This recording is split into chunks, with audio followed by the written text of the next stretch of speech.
Sederalun Bupati Pidi Roni Ahmad atau Abu Syik menanam bawang perdana memakai pupuk organik hasil racikannya di Gampung Sui, Kecamatan Indrajaya, Pidi. Abu Syik memberikan puluhan karung pupuk organik produk buatannya kepada kelompok petani bawang merah di kawasan tersebut.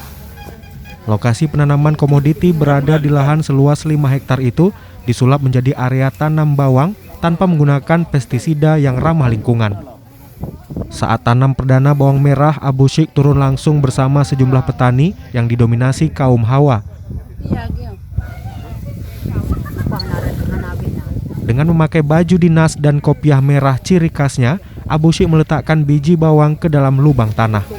Abu Syik bersama warga begitu semangat menanam bawang merah dengan pola pupuk organik di bawah sengatan matahari yang menyengat.